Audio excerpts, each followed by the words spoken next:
Hello friends, ఎలా ఉన్నారు? నేనైతే బాగున్నానండి. రెగ్యులర్గా మన వర్క్ అయితే స్టార్ట్ అయిపోయింది. ఒక లాంగ్ ఫ్రాక్ అయితే ఇచ్చారు కస్టమరు కుట్టమని, అదైతే పక్కన పెట్టాను అనమాట. తర్వాత లైనింగ్కి డబ్బులు ఇమ్మని చెప్పాను, ఎందుకంటే చాలామంది డబ్బులు ఇవ్వాల్సిన వాళ్ళు ఉన్నారండి. అవన్నీ హోల్డ్లో ఉండిపోయినాయి అనమాట. వాళ్ళు ఇస్తే రొటేషన్ చేస్తూ ఉంటాను. ఇప్పుడు నేను ఒక బ్లౌజు, ఒక శారీ, ఒక లైనింగ్ అన్నీ నేనే తెచ్చి నేనే కుట్టాను అనుకోండి, మినిమం ఒక 500 అని అవుతుంది. 500 కన్నా తక్కువే అవుతుందిలే. 70 రూపీస్ పీకో ఫాల్క్ అండి. 70 రూపీస్ పీకో ఫాల్కి. అదేవిధంగా బ్లౌజ్ కుట్టినందుకు 200, అంటే మినిమం 200. దానికి ఏమన్నా వేస్తే దానికి ఎగస్ట్రా, అంటే పైపింగ్ అని అలాగని ఏదైనా వేస్తే ఎగస్ట్రా తీసుకుంటాను. లైనింగ్ యాజ్ యూజువల్గా 55 రూపీస్, మంచి క్వాలిటీ అనమాట. 60 రూపీస్ వరకు కూడా ఉంది మంచి క్వాలిటీ. సో దాన్ని బట్టి తెచ్చుకుంటాను అనమాట. అవన్నీ చూస్తే దగ్గర దగ్గర 350 కన్నా ఎక్కువ అయిపోతుందండి. 400 ఒక శారీ, ఒక బ్లౌజ్ తోటి 400 అయితే అవుతుంది. దాంట్లో నాకు వచ్చేది ఏమీ లేదు. ఓన్లీ బ్లౌజ్ స్టిచ్చింగ్ కాస్ట్ మాత్రమే నాకు వస్తుంది. లైనింగ్లు అవన్నీ కూడా నేనే పెట్టుబడి పెట్టుకోవాలి. అయితే చాలామంది తర్వాత ఇస్తాం అంటారు కదా. ఇంట్లో కుట్టే వాళ్ళకి ఖచ్చితంగా ఎంతో కొంత ఇలా బకాయి ఉంటుందండి. ఇంకా మనం అవన్నీ కూడా భరిస్తూనే చేసుకోవాలి, లేదంటే మనం రన్ చేయలేం బిజినెస్ అనేది. అందుకని చెప్పేసి నేనైతే ఇంకా ఫస్ట్ వరకు ఆగి ఒక నెల ఆగుతానండి మ్యాక్సిమం. ఎందుకంటే ఈ నెల కుట్టించుకున్నారనుకోండి, అట్లీస్ట్ ఫస్ట్ తారీఖుకి శాలరీ వచ్చినా, 5వ తారీఖు శాలరీ వచ్చినా, 10వ తారీఖు వచ్చినా కూడా మనకి డబ్బులు అయితే ఇస్తారని. సో నేనైతే నా దగ్గర ఉన్నవన్నీ హోల్డ్లోనే ఉన్నాయి. ఎవరు ఇంకా మనీ ఇవ్వలేదు. సో నెక్స్ట్ వచ్చే వాళ్ళకి మాత్రం మీరే తెచ్చుకోండి లైనింగ్ అని చెప్పేస్తున్నాను. ఫస్ట్ ఇచ్చిన వాళ్ళు పర్వాలేదని, తర్వాత ఇచ్చిన వాళ్ళకే పాపం పనిష్మెంటు.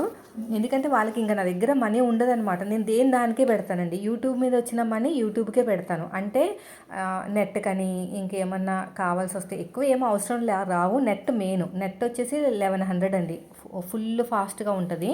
1 మంత్కి 1100. యాక్చువల్గా 3 మంత్స్కి 1000 ఎంతో ఉంటుందంట కదా జియో. అది నాకు సరిపోదన్నమాట. నేను ఎక్కువ స్టిచ్చింగ్ వీడియోస్ 30 నిమిషాలు, 40 నిమిషాలు, గంట సేపు అలాంటి వీడియోస్ ఉంటాయి కదా, అవి ఏంటంటే నాకు ఫాస్ట్గా అవ్వదు వర్క్, అనవసరంగా టైం వేస్ట్ అవుతుందని చెప్పేసి ఎక్కువ ఫాస్ట్ ఉన్నది పెట్టించుకున్నాను. అది 1000 వెళ్ళిపోతుంది. ఇంకా నేను కొన్నిసార్లు ఏంటంటే పేపర్స్ తెచ్చి మన వాళ్ళకి కటింగ్ చూపిస్తూ ఉంటాను. సో దానికి కూడా డబ్బులే కదా. దేని దానికే ఉంటుంది నా దగ్గర అంతా కూడా లెక్క అనేది. సో దేని దానికి ఉంటుంది కాబట్టి దీనికి సంబంధించిన అమౌంట్ దీనికే పెట్టుబడి పెడతా. దీని మీద వచ్చిన డబ్బులు లైనింగ్లు తెస్తాను, లేదంటే దారాలు తెచ్చుకుంటాను, లేదంటే పెన్సిల్స్ మనకు ఉంటున్నాయి కదా మార్కర్స్ అవి, ఇంకా ఏమన్నా పాడైపోతే అంటే ఐరన్ బాక్స్ సంబంధించినవి ఏదైనా సరే దానికి అమౌంట్ సపరేట్గా ఉంటుంది. ఏమీ కలపను. చాలామంది అడుగుతూ ఉంటారు కస్టమర్లు, మీరే పెట్టేసుకోండి కుమారి తర్వాత ఇస్తానని. నా దగ్గర లేవండి, ఉంటే పెట్టుకుంటానని చెప్తాను. లేదంటే అడ్వాన్స్ కింద ఇవ్వమంటాను. అట్లీస్ట్ లైనింగ్ల కన్నా ఇవ్వమంటాను డబ్బులు, లేదంటే నాకు ఇబ్బంది అయిపోతుంది అనమాట. సో ఇప్పుడైతే నేను ఈ బ్లౌజు వచ్చేసి నేను ఆల్రెడీ షార్ట్ వీడియోలో షేర్ చేశాను. కుర్తీ అనమాట, అంటే మన టాప్ లాగా ఉంది. ఇక్కత్ మోడలు బాగుంది, లైనింగ్ ఏం లేదు. సో దాన్ని కస్టమర్ బ్లౌజ్ కింద కుట్టుకుంటాను అని చెప్పేసి నాకైతే ఇచ్చారనమాట కుట్టమని. సో దాని గురించే నేను ఐరన్ చేస్తున్నాను. 1 మీటర్ లైనింగ్ తెచ్చేసాను, తడిపి ఆరబెట్టుకుని ఐరన్ చేసుకుని. ఎక్కువ ఎండలో పెడితే ఇట్లాగా అప్పడంలాగా అయిపోతుందండి. అప్పడాలు ఉంటాయి చూసారా, ఎలాగైతే అప్పడాలు అయిపోతాయో అలాగ అయిపోతాయి అనమాట. అందుకని ఏం చేయాలంటే మనం ఎప్పుడైనా సరే, ఏదైనా సరే, క్లాత్ అనే కాదు, నేను లైనింగ్ కోసమే చెప్పట్లేదు, ఏదైనా సరే మరీ ఎక్కువ ఎండలో ఆరబెట్టకూడదు అనమాట. మెత్తగా ఉంటేనే బాగుంటుంది. ఇలాగ ఉంటే మాత్రం ఇలాగా స్టిఫ్గా అయిపోతుంది, మన మాట వినదు. సో ఈ బ్లౌజ్ కటింగ్ పెట్టాలి, ఇప్పుడు పెడతాను. ఇది ఆఫ్ చేసేసి స్టిచ్చింగ్ వీడియోది ఆన్ చేయాలన్నమాట. దానికి సపరేట్ ఫోన్లు కూడా ఉన్నాయి. ఒకటి వ్లాగ్స్ ఛానల్కి, ఒకటేమో దీనికి. అసలు పని అవ్వక కొంచెం చిరాగ్గా ఉంటుందండి. అందుకనే నేను కూడా పెద్దగా వీడియోస్ అనేవి ఎక్కువ లెంత్ పెట్టట్లేదు అనమాట. ఇంకా మా వాళ్ళేమో డీమార్ట్కి వెళ్తా అని చెప్పేసి వెళ్ళారండి. వెళ్ళి ఏం తెచ్చుకుంటా అని చెప్పారు నాతోటి, చెప్పులు తెచ్చుకుందాం, మంచి క్వాలిటీ ఉంటాయి కదా, కొన్ని బట్టలు కూడా లేవన్నమాట, డైలీ వేరే బట్టలన్నీ పాడైపోయినాయి అని చెప్పి వెళ్ళి, మహా ఎంత అవుతుంది, ఇంట్లో కొంచెం చిన్న చిన్న సరుకులు కావాలండి, అంటే మరి కొంచెం గరం మసాలాలు అలాంటివి అనమాట, చిన్న చిన్నవి ఉండే. అవన్నీ చెప్తే మొత్తం 3000 బిల్ వేసుకొచ్చారు. డీమార్ట్కి వెళ్ళామంటే అనుకున్న దానికన్నా ఎక్కువ అవుతుంది తెలుసా. ఇప్పి నూడిల్స్ తెచ్చుకున్న అసలు పిల్లలు ఉన్నప్పుడు వెళ్ళకూడదండి. అసలు పిల్లలతోటి డీమార్ట్కి వెళ్ళామంటే బలైపోయినట్టు ఇంకా మనం. ఇంకా ఎన్ని చెప్పులు తెచ్చుకున్నారు, బాగున్నాయి, చాలా బాగున్నాయి. క్వాలిటీ ఉంటుంది ఇక్కడ, క్వాలిటీ చాలా బాగుంటాయి. వాటికి నచ్చినవి తెచ్చుకున్నాను చెప్తున్నాడు అనమాట. నాకు నచ్చినవి నేను తెచ్చుకున్నాను, అన్నకు నచ్చినవి అన్నయ్య తెచ్చుకున్నాడు. ఇంకా తిండి చాక్లెట్లు తినరండి మా వాళ్ళు. తింటారు కానీ నేనే పెట్టాను. బిస్కెట్లు స్నాక్స్ కింద బిస్కెట్లు అస్తమానం ఫ్రూట్స్ పెట్టినా కూడా తింటారు కదా. బిల్లు చూపిస్తున్నారు మా వారు 3000 అయిందని చెప్పేసి. అవదా మరి అనుకున్న దానికన్నా ఎక్కువే అవుతుంది. డీమార్ట్కి వెళ్తే తక్కువ అయితే అవ్వదు అసలు. ఏదో అనుకుంటాం ఇది ఇది కొనేసి వద్దామని, కానీ మనసు అక్కడికి వెళ్ళిన తర్వాత ఆఫర్లు చూసేసి ఇంకా అదొక రకంగా అయిపోతుంది అనమాట బ్రెయిన్ మొత్తము. అయితే బట్టలు ఉతికేసానండి. ఉతికిన తర్వాత ఇలాగే ఎప్పటికప్పుడు అంటే అట్లీస్ట్ 1 మంత్కో 15 డేస్కి ఒకసారి లోపలున్న మనం దీన్ని క్లీన్ చేసుకోవాలన్నమాట. లేదంటే బట్టలు అనేవి బట్టలకి అంటేస్తుందంట. ఈ బ్లాక్ అంతా కూడా బట్టలకి అంటేస్తుందంట. ఏదో ఇన్స్టాగ్రామ్ ఓపెన్ చేస్తే చాలా చిట్కాలు అనేవి దొరుకుతాయండి, బయట అమ్ముతూ ఉంటారంట. సర్ఫ్ ఎక్సెల్ అని ఇవన్నీ, అంటే దాని పేర్లు తెలియవు కానీ మంచి క్లీన్ అయిపోతాయంట కదా అంతా కూడా చక్కగా. నేనైతే 15 రోజులకు ఒకసారి క్లీన్ చేస్తానండి ఇదంతా కూడాని. మనం బట్టలు ఉతికేటప్పుడు దీంట్లోంచి వచ్చే పోగులు ఉంటాయి చూసారా, బట్టల పోగులు, అవన్నీ కూడా ఒక మూలకి చేరుతాయి అన్నమాట. ఇలాగా అలా బ్లాక్ అయిపోతాయి. అందుకని వాషింగ్ మిషన్లో బట్టలు తొందరగా పాడైపోతాయి అంటారు. చేతు ఉతికిన దానికి వాషింగ్ మిషన్లో వేసిన బట్టలకి చాలా డిఫరెన్స్ ఉంటాయండి, తొందరగా పాడైపోతాయి అనమాట. నేను కొత్త బట్టలు ఏమైనా తీసుకుంటే చేత్తోనే ఉతుక్కుంటాను, వాషింగ్ మిషన్లో వేయను. అది బ్లాక్గానే ఉంటుంది. సింక్ నిండిపోయింది చూసారా, ఇదంతా క్లీన్ చేయాలి. ఎందుకంటే పిల్లలు ఇక్కడ ఆడుతూ ఉంటారు, ఏదో ఒక చెత్తని మట్టని అంతా వేస్తారండి. దానివల్ల ఎక్కువ బ్లాక్ అయిపోయిందనమాట. బ్లాక్ అయిపోతే నేను ఒకటి ఉంటుందండి ప్రెస్ చేసేది, అది ప్రెస్ చేస్తే లోపలంతా క్లీన్ అవుతుంది. దాన్ని ఏదో అంటారు పంపులాగా ఉంటుంది అనమాట, ప్రెస్సింగ్ పంపులాగా. సో అది తీసేసుకుంటేనే బెస్ట్. ఇప్పుడైతే ఒక ఈనుపులు ఉంటుంది కదా మన చీపురు పుల్లతో అయితే ఇలా అంటున్నా లోపలంతా మొత్తం కూడా క్లీన్ అయిపోతుంది కదా, అందుకుని ప్రెస్సింగ్ది ఉంటుంది అనమాట. నేను ఈసారి కొని చూపిస్తాను మీకు, లేదంటే నేను ఆన్లైన్లో బుక్ చేస్తానులేండి. ఇంకెలాగ ఇది క్లీన్ చేసాం కదా, పైన కూడా అంతా బ్లాక్ ఉందని చెప్పేసి ఇంకా కడిగేస్తున్నాను. శనివారం కూడా ఇలాంటివి పెట్టుకుంటూ ఉంటానండి. ఎందుకంటే శనివారం ఎట్లనో వర్క్ అంత ఫాస్ట్గా అవ్వదు, ఈయన ఇంట్లో ఉంటారు కదా ఒక్కొక్కసారి. ఇంక ఇట్లాంటి పై పనులన్నీ పెట్టేసుకుంటానమాట. ఇది కొంచెం బ్లాక్గానే ఉంది సింక్ ఎంత కడిగినా. ఇంకా మళ్ళీ నెక్స్ట్ సాటర్డే అలా మళ్ళీ బాత్రూమ్లు కడగడాలు అవి పెట్టుకుంటున్నాను. 2 బాత్రూమ్లు కదా, ఒకేసారి అన్నీ చేసుకోలేకపోతున్నాను అని చెప్పేసి ఒక్కొక్క 5 డేస్కి ఒకటి 5 డేస్కి ఒకటి చేసుకుంటున్నాను అనమాట. ఇది మళ్ళీ నిండిపోయింది, మళ్ళీ క్లీన్ చేయాలి. లోపల ఏదో ఉంది చెత్త ఉంటేనే అలా బ్లాక్ అయిపోతుంది. ముందు బాగానే ఉందండి, మేమే అలా చెడగొట్టేసామనుకుంటా మా పిల్లలందరూ కలిసి. ఇంకా మొత్తం అంతా క్లీన్ చేసిన తర్వాత ఇంకా పక్క గల్లీ కూడా ఉందండి.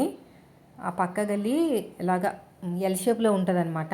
ఆ ఎల్ షేప్ అంతా కూడా మొత్తం నీట్గా క్లీన్ చేసేయాలి. లేదంటే రోజు కాదు, వారానికో 10 రోజులకు ఒకసారి, లేదంటే మాత్రం అదంతా కూడా బ్లాక్ అయిపోతుంది. ఇక్కడ కూడా చెత్త ఉందండి, ఇది కూడా అంతే. దీన్ని క్లీన్ చేయడానికి సపరేట్గా పౌడర్స్ ఉంటాయి, సపరేట్ పౌడర్స్ ఉంటాయి కదా, అవి తీసుకుంటే బాగా నీట్గా క్లీన్ అయిపోతుంది. ఇది క్లీన్ చేసుకోకపోతే వాషింగ్ మిషన్ పాడైపోతుంది. ఈ వాషింగ్ మిషన్కి 10 ఇయర్స్ అండి, 10 ఇయర్స్ అక్షరాల 10 సంవత్సరాలు కన్నా ఎక్కువ, 10 సంవత్సరాలు అంతే. పెళ్ళైన నెలకే కొన్నాం. శాంసంగ్ వాషింగ్ మిషన్ అండి. మళ్ళీ మేము ఎప్పుడైనా కొనుక్కోవాల్సి వస్తే నేను ఇదే కొంటాను. ఇదిగోండి, ఇది మాట ఇక్కడ తీసి నేను ఇందాక క్లీన్ చేశాను, ఇది క్లీన్ చేశాను. ఇంకా తర్వాత వంట రూమ్లోకి వస్తే తిన్నవన్నీ ఉన్నాయి, అవన్నీ తోముకోవాలి. ఇడ్లీలు వేసాను కదా, ఇడ్లీలు వేస్తే ఖచ్చితంగా ఎక్కువే ఉంటుందండి వర్క్. పప్పు ఆనపకాయ కర్రీ చేశాను అనమాట. అంటే మామూలు చప్పడి పప్పు అంటారు కదా, అంటే కారం, అంటే మరి పోపు పెట్టకుండా లైట్గా కారం వేసాను. యాక్చువల్గా పచ్చిమిరపకాయలు వేసుకుంటే బాగుంటుంది కానీ లేవు ఇంట్లో, అన్నీ అయిపోయినాయి. మండే రోజున ఇంక అన్నీ తెచ్చుకోవాలి. వెళ్తున్నాను కదని చెప్పేసి ముందు వారం ఏం కొనలేదు. మండే అయిపోయిన తర్వాత ట్యూస్డే దిగామన్నమాట మేము, కాబట్టి ఆ మండే మార్కెట్ కూడా పోయింది. టేస్ట్ అయితే బాగుందండి, పిల్లలు ఇష్టంగా తింటారు. నేను ఇంట్లో కాచిన నెయ్యి ఉంది కదా, దాంతో వేసుకుని తింటే మంచి గుమగుమలాడుతూ ఉంటుంది, చాలా బాగుంటుంది. నెయ్యి ఒకసారి ఇంట్లో ట్రై చేయండి. అంటే అందరికీ వచ్చే ఉంటుంది కానీ కొంతమంది ఏంటంటే అది పెద్ద ప్రాసెస్ అనమాట. అవన్నీ క్లీన్ చేయటాలు జిడ్డు ఉంటుంది కదా, టైం టేకింగ్ అంతా. ఇలా టైలరింగ్ చేసుకునే వాళ్ళకైనా, ఇంట్లో పనులు ఎక్కువ ఉన్న వాళ్ళకైనా కొంచెం అవి చేయాలంటే కష్టమే. ఈ వాషింగ్ మిషన్ ఇందాక పని చేయలేదండి, చాలాసార్లు ట్రై చేశాను. ఏదో ప్రెస్ చేస్తే మొత్తం మీద ఫైనల్గా బటన్స్ పోయినాయి అనమాట. ఈ బటన్స్ కానీ పోయినాయి అంటే 2000 అవుతుందండి. అంటే మొత్తం అది బోర్డు మొత్తం మార్చేయాల్సి వస్తుంది. స్టార్ట్ పౌజ్ అవి వాటిని మనం ఏదో ఒక ప్రెస్ చేస్తూ ఉండాలి. అప్పుడే పని చేస్తుంది, అయితే పని చేయదు. చేతు ఉతకాల్సిన బట్టలు కూడా ఉన్నాయండి. అవన్నీ చేతు ఉతకాలి అంటే ఖచ్చితంగా మనం రఫ్ చేయాలన్నమాట. రఫ్ చేసి చేతుడు బాగా గీకి గీకి, ఎందుకంటే పిల్లలే కదా అవి, వాషింగ్ మిషన్లో వేస్తే అసలు వర్కౌట్ అవ్వవు అనమాట. ఇంకా మొత్తం చేతు ఉతికిన తర్వాత 2-3 సార్లు ఇలాగ కడిగేసి మళ్ళీ వాషింగ్ మిషన్లో వేసేస్తాను మళ్ళీని. కొంచెం బాగుంటాయని చెప్పేసి. ఆ గల్లీలో కూడా బోల్ చెత్త ఉందండి, అది కూడా క్లీన్ చేయాలి. ఆ చెత్త ఎక్కడి నుంచి వస్తుందో కదా నాకు ఇప్పటికీ తెలియదు. అంటే మా పిల్లలు అటు ఇటు తిరిగి చెత్త పాడేసే ఉంటారండి, కావాలని ఎవరు వేయరు కదా. ఇంకా అయిపోయింది. బట్టలు కూడా దీంట్లో వేసేసి ఇంకా వాషింగ్ మిషన్ ఆన్ చేసేయటమే.